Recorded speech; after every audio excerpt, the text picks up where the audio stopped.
Hello, first graders. This is Miss D'Ambrosio, and I would like to share with you a story called Scribble Stones, written and illustrated by Diane Alber. My first grade friends have heard this story already, but we thought it would be a fun one to reshare since we've done so many fun activities with rocks this week. Scribble Stones.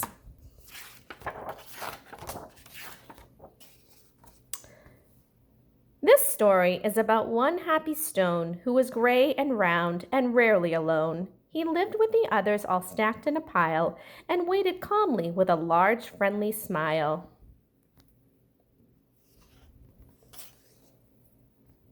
Each stone had a purpose, but it wasn't known yet. Some would be landscaping and some a stone pet. There were so many things that the stones could be. The hardest part was just waiting to see.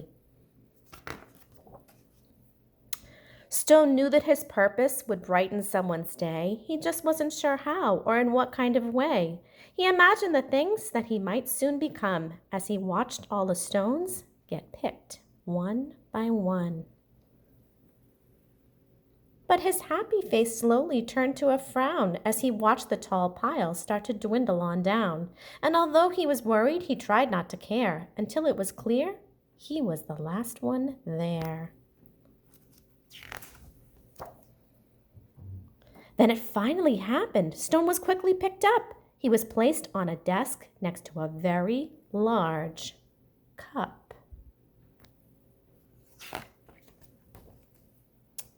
As Stone looked around, he thought, "This is so great!"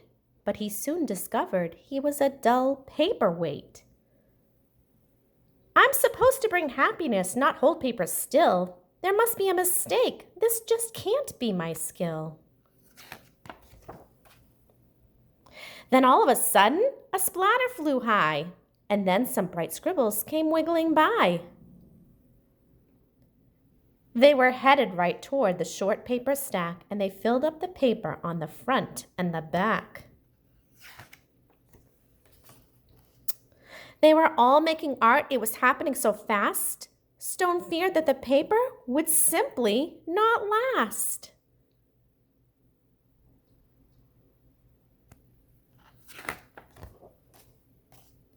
He couldn't believe just how much the pile grew. Then he heard a small cry from the Fun Splatter crew. "We knew that this pile was getting too tall. There is no more paper. We have used it all." The scribbles all cried. They now saw it too. "This is a disaster. Oh, what shall we do?" Stone didn't want the scribbles to cry, so he thought of something that they all could try. He slowly rolled down the very large pile and said, "I know how to make you all smile. I know I'm not paper, but I like art too. Do you think you could spare some red, yellow, and blue?" They loved the idea and could not wait to start. Scribble began making a happiness heart. Splatter then painted some pale baby blue. Another scribble added a sunny gold hue. It didn't take long before more stones showed up, and soon the line grew behind the large red cup. To Stone's surprise, he was picked up once more. He had never heard of this happening before. More art was added, and he was on his way to become a small gift to brighten someone's day. Nearby, another stone's journey had begun. He was spreading such happiness and having great fun.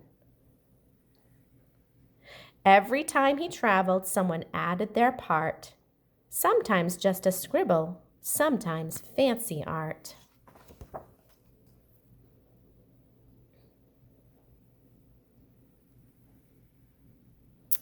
With each new layer, there was a story to share, and soon scribble stones were seen everywhere. They traveled the planet. It was quite an event, bringing happiness and fun wherever they went. Now thousands of stones inspire creativity each day, all because of a paperweight with a will and a way.